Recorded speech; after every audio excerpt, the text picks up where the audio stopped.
अस्सलाम वालेकुम, इय्याका नअबुदु व इय्याका नस्तईन। इमरान खान की तस्वीर लीक होने पर इस्टेब्लिशमेंट की चीखें और काजी को क्या हक़ पहुंचता है कि वो इमरान खान की तस्वीर दिखाने पे पाबंदी लगाए। इसके अलावा पाकिस्तानी कौम क्यों बाहर नहीं निकलती, इसका जवाब मिल गया है। ज़रताज गुल की एक बहुत बड़ी गलती।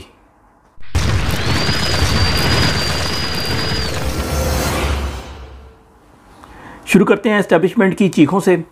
चीखें बड़ी सुनाई दे रही हैं और चीखें किस तरह सुनाई दे रही हैं वो आपको बताते हैं। एक तो तहकीकात का आगाज़ किया गया, उस पर मैं बाद में आता हूँ। पहले मैं चीखें सुना दूँ ज़रा आपको। चीखें हैं कि उन्होंने जी कैदियों ने दरख्वास्तें दे दी हैं जगह जगह पाकिस्तान में, हर जगह जेल खाने को अदालतों में दरख्वास्तें जमा हो गई हैं कैदियों की तरफ से, अडयाला जेल के। बाकी पाकिस्तान में कैदी हैं, उनको कोई टेंशन नहीं है। उन्होंने कहा जी हमें इमरान खान वाली सहूलतें दी जाएँ। इमरान खान साहब को एक फ्रिज है, उनको एक्सरसाइज की एक मशीन है भागने के लिए, साइकिलिंग की।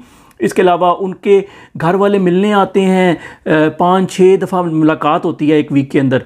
तो हमें ये सहूलतें मुयस्सर नहीं हैं, तो हमें भी यही सहूलतें मुयस्सर की जाएँ। और वीडियो लिंक का नहीं उन्होंने कहा, लेकिन मैं कहता हूँ वीडियो लिंक की भी सहूलत वो चाह रहे होंगे ज़रूर। लेकिन वो एक चीज़ और नहीं मांग रहे, वो ये नहीं मांग रहे कि हमें भी इलाज के लिए ना इंग्लैंड भेजा जाए, हमारे भी प्लेटलेट्स कम किए जाएँ, जाली रिपोर्टें बनाई जाएँ, हमें भी मुल्क से बाहर भेजा जाए। इसके अलावा हमें भी मरियम नवाज़ की तरह अनेक्सी प्रोवाइड की जाए, ये भी वो नहीं मांग रहे कि ख़वातीन के लिए लहदा होनी चाहिए और हमें फ्राई पैन दिए जाएँ ताकि हम अपने कपड़े इस्त्री कर सकें, वो भी नहीं वो मांग रही। इसके अलावा वो लोग ये भी डिमांड नहीं कर रहे कि हमें हस्पताल में शिफ्ट किया जाए, हम वहाँ ऐसे ही बस कैद हम इधर गुजारने के बजाय हम अस्पताल में आराम करें, लोग मिलने के लिए आएँ, और हमें बोतलों में शराब जिसको शहद का नाम दिया जाए वो भी प्रोवाइड की जाए। तो ये भी नहीं वो मांग रहे, वो सिर्फ वो मांग रहे हैं जो इमरान खान को सहूलत दी है ना वो हमें दी जाए। तो मतलब ये कि सहूलतों नहीं को दी जाएगी, ये तो कन्फर्म है बात। क्या करना है, इमरान खान साहब से ये सहूलतें वापस लेने के ये पहला हरबा है उनका। लेकिन दूसरी तरफ क्योंकि पढ़े लिखे भी नहीं हैं और कोशिश भी नहीं करते, इसलिए दूसरी तरफ उन्होंने कहा जी कि कैद एक और दरख्वास्त दे दी है। वो तो कैदियों ने दी है ना, अब कैदियों को जिन्होंने कैद किया हुआ है उन्होंने दरख्वास्त दे दी है कि जी कैदियों की सियासी गुफ्तगू के ऊपर पाबंदी लगाई जाए।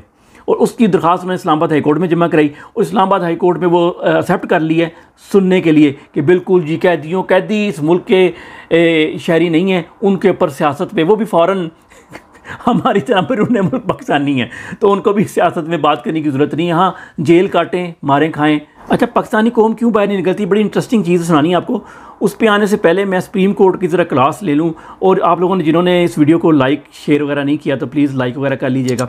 अच्छा, सुप्रीम कोर्ट ने जो इमरान खान साहब की तस्वीर जब कल लीक हुई ना, तो एक तो बताया जा रहा है क्योंकि एक से ज़्यादा तस्वीरें लीक हुई हैं, तो एक जो तस्वीर है उसके बारे में बताया जा रहा है वो सुप्रीम कोर्ट का एक एम्प्लॉई है। क्योंकि वो एम्प्लॉई जो उधर काम करते हैं हर रोज़, वो उनके पास मोबाइल फ़ोन होते हैं, जजों ने भी फ़ोन रखे होते हैं, क्योंकि उनको भी मैसेज आता है जिसमें बताया जाता है कि कल आपने, ठीक है आप उनको इमरान खान को लाइव स्ट्रीम पे ले लें, लेकिन आपने उनकी आगे से वीडियो कॉल पे ले लें, लेकिन लाइव स्ट्रीम नहीं चलानी। ये हुक्म आता है तो वो सुनना होता है काजी ने बड़ी वो खुशसलूबी के साथ। तो काजी कौन होता है? क्या काजी ने इमरान खान की तस्वीर पर पाबंदी लगाई हुई है? कौन है वो इस मुल्क के अंदर जिसने इमरान खान साहब की तस्वीर बाहर आने पर पाबंदी लगाई हुई है? क्या ये पाबंदियाँ तमाम कैदियों के लिए हैं? कैदियों को हुकूक चाहिए ना इमरान खान वाले, तो इमरान खान को भी वही हुकूक चाहिए। क्या उनकी तस्वीर आने पर पाबंदी है? ठीक है, तो ये जो है ना, ये काजी फाइज अपने आप को खुदा समझता है? नहीं, ये ग़ुलाम है, गुनाब इमरे ग़ुलाम है। उसने साबित किया है कि ये कंप्रोमाइज़ है। और वो कहता था ना कि heat, if you can't take the heat don't stand in the heat. तो ये हीट में स्टैंड ना करे, बल्कि काजी गद्दार है। और अब जो साबित हो गया, बल्कि मैं कहता हूँ काजी के ख़िलाफ़ ये इनके खिलाफ मुकदमा भी नहीं होता, ये बड़े इनकी चक्करबाजियाँ, इनके खिलाफ कोई मुकदमा नहीं होता। खैर इसकी रीज़न भी वैलिड है। सुप्रीम जुडिशल कौंसिल में पीटीए को जाना चाहिए काजी के ख़िलाफ़ और इसको उतारने की बात होनी चाहिए। इसने बल्ले का निशान सीधा, धांधली कराई मुल्क में, रावलपिंडी कमिश्नर के बारे में झूठा बयान दिया, तो झूठा फरेबी धोखेबाज है, इसको उतारा जाए। और इसके खिलाफ एक ख़ास तौर पे जिसने दबा लिया ना काजी को, किसी भी जज को, उसकी बात वो मानता है। तो जिन्होंने दबाना था उन्होंने लाइव स्ट्रीम नहीं होने दी। आप दबा लेते सोशल मीडिया पे, एक दिन दबाया था ना आपने, तो कैसे बाहर निकल के आया था और इंटरव्यू दे दिया था एक यूट्यूबर के। वो तो आप दबा लें तो आपके पीछे लग जाएगा। लेकिन हमारे जा ही नहीं रहे, पाकिस्तानी कौम को समझ नहीं लग रही। उसकी भी एक रीज़न है, उसकी रीज़न उसी में है कि पाकिस्तानी कौम एहतजाज के लिए क्यों नहीं बाहर निकलती। पाकिस्तानी कौम, मैंने एक किताब पढ़ी थी कुछ अर्सा पहले, बहुत ज़बरदस्त बंदा है लेकिन कोई ज़्यादा मशहूर नहीं हुआ, लिखता बहुत अच्छा था इसलिए शायद मशहूर नहीं हुआ, मुझे भी नाम भूल गया उनका। उन्होंने बताया कि एक बंदा जो था ना, सुबह सुबह फजर की नमाज़ पढ़ने गया, तो उसने मौलवी साहब ने कहा कि जो नेकी होती है ना वो तौफीक से होती है, अल्लाह तौफीक देगा तो आप नेकी करेंगे, वरना आप जितनी मर्जी कोशिश करें आप नेकी नहीं कर सकते। वो कहता मौलवी तो झूठ बोलता है, मैं अभी जाऊँगा नेकी करूँगा, मैं शाम को तुझे बताता हूँ। मस्जिद से बाहर निकला, सुबह सुबह का टाइम था तो ज़्यादा लोग नहीं थे, तो दूर देखा एक खाकरोब था, कोई खातून झाड़ू लगा रही थी, सफाई कर रही थी सुबह सुबह। तो उसने कहा जी 100 रुपया उसकी जेब में था, उसने कहा नाम मैं इसको देता हूँ जाके। तो वो उसने पैसे निकाले और लड़की को कहा कि इधर आओ, ये लो पैसे। तो वो उसने कहा कि तुम मुझे 2 नंबर औरत समझते हो। उसने झाड़ू से मारा, कोई 2-4 लोग और गुजर रहे थे, वो भी इकट्ठे हो गए, औरत को छेड़ते हो। बड़ी मार पीटी कुटाई हुई, उसके बाद नेकी नहीं कर सका।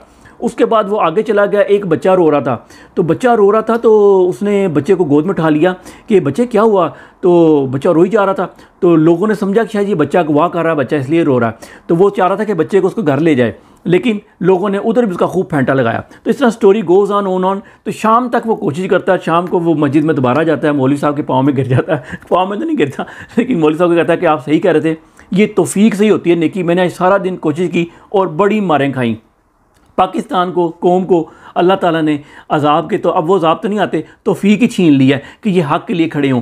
इन्होंने नहीं खड़े होना था इमरान खान साहब के लिए। इमरान खान साहब अबव पाकिस्तान, तो पाकिस्तानी कौम जो है ना, वो इमरान खान उनके लिए खड़ा हुआ है। इनकी क्या औकात पाकिस्तानी कौम की कि ये निकलेंगे इमरान खान को छुड़ाने के लिए? इनकी तो औकात ही नहीं है। और अल्लाह ताला ने भी इनको औकात याद करा दी है। अब बिजली के कश्मीरियों ने ले लिया ना हक़, 3 रुपये यूनिट, और तुम दोगे ना 40-50 रुपये यूनिट। आज एक और अब ये तौफीक नहीं है पाकिस्तान को। ये यहाँ पर मामला यहाँ ख़त्म करते हैं, लंबी बात हो जाएगी वरना। अगली बात इसी से रिलेटेड है कि एक और स्कैंडल आ गया है। ये जो आपको पता है ना, साहिवाल में बिजली का ये डीजल, वो कोयले से चलने वाला प्लांट लगाया था कि कोयला बाहर से आएगा, बाहर से आना तो कराची में लगाओ प्लांट। एनीवे, वो इमरान खान के दौर में जो कोयला आता था उससे डबल कीमत पे इन्होंने उसका कॉन्ट्रैक्ट कैंसिल किया और डबल कीमत पे लिया, जो कि वो कोयला 18 रुपये यूनिट बिजली पैदा कर रहा था, 18 रुपये, और वो 28 या 30 रुपये यूनिट पे बिजली चली गई। वो क्यों? उन्होंने अपनी पसंद की कंपनी को कहा, और जब चाइनीज़ से पूछा गया कि ये आपने इतनी महंगी क्यों ली, तो उन्होंने कहा जी हमें तो पावर डिवीजन बताता है कि किस कंपनी से आपने कोयला ख़रीदना है, तो हम उसके पैसे आपको देंगे। तो वो कंपनी ये बताते हैं, और कंपनी से डबल रेट पे इन्होंने लगवा के आप लोग को चूना लगाया, पूरे पाकिस्तान को, ख़ास तौर पर पंजाब को। लेकिन वही अकल तो है, तफीक भी नहीं, अकल भी नहीं, कि आप समझते हैं ओ ये तो फलाने ने लूट लिया, 100-200 रुपये लूट लिया। दिया किसने? आपने दिया। हर पाकिस्तानी शामिल है इस करप्शन के पैसे के अंदर, क्योंकि वो होने देता है। कोई गलत काम होने देना भी उतना ही बुरा जितना करना। इसी से मेरी अगली न्यूज़, इंपॉर्टेंट न्यूज़ है। ज़रताज गुल साहबा भी अपने आप को छोटा मोटा खुदा तो नहीं, कोई देवी शेवी तो खुद समझते ही हैं फ़िरौन की तरह। ये में सख्त अल्फाज हैं, लेकिन ये ऐसा ही है।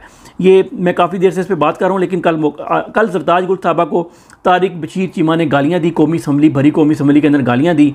उसके बाद स्पीकर के चैम्बर में गए, बात बढ़ गई स्पीकर के चैम्बर में। उन्होंने ज़रताज गुल को कहा जी आप मुझे माफ़ कर दें, मेरे से गलती हो गई। उन्होंने कहा ठीक है जी माफ़ कर दिया। क्यों? खुदा है ना, फ़िरौन है, अपने आप को समझती कि जो जुल्म करेगा मैं माफ़ कर दूंगी तो मैं बड़ी हो जाऊंगी। ये पाकिस्तान के सारे पीटीआई के लोगों के साथ बहुत बड़ा मसला है। ये अपने आप को छोटा मोटा खुदा या देवी देवता समझते हैं कि हम बड़े नेक लोग हैं।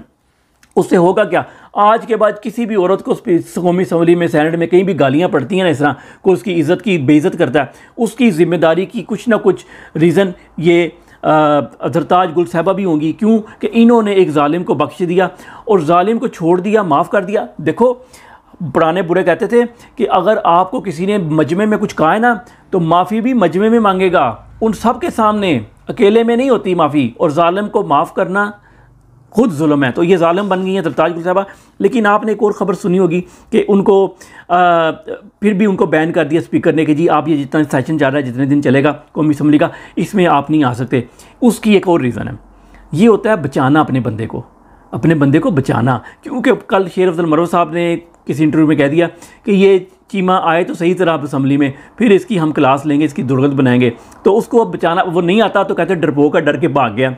तो उसको बचाना था कि अब आप ना आएँ, आप छुट्टी करें, आप घर जाएं। वो भी कहता होगा फजूल में आके बैठना पड़ता है, हाज़िरियाँ लगवानी पड़ती हैं, मेरी जान छुट गई, मैं ज़रा आराम करूं। तो वो बेसिकली इंजॉय करने, अब गर्मियों की छुट्टियां, गर्मी हीट वेव भी आ रही है पाकिस्तान में, तो वो ज़रा जाएगा नॉर्दर्न इलाकों में, सैर शहर या बाहर ही चला जाएगा।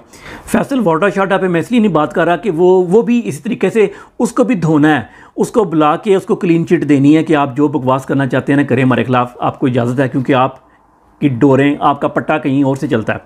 अफ़गानिस्तान में पाकिस्तान का एक हेलीकॉप्टर गिरा, उसके ऊपर बड़ी सोशल मीडिया के ऊपर बात चली, वीडियोस चली कि जी ये देखो पाकिस्तान उधर अटैक कुछ कर रहा था और उन्होंने अफ़गानियों ने उसको गिरा दिया, बड़ी गुमसान की जंगें हुई, काफ़ी कुछ, और उसमें कई कमांडो गिरफ्तार कर लिए गए, कुछ ज़ख्मी बंदा भी दिखाया गया।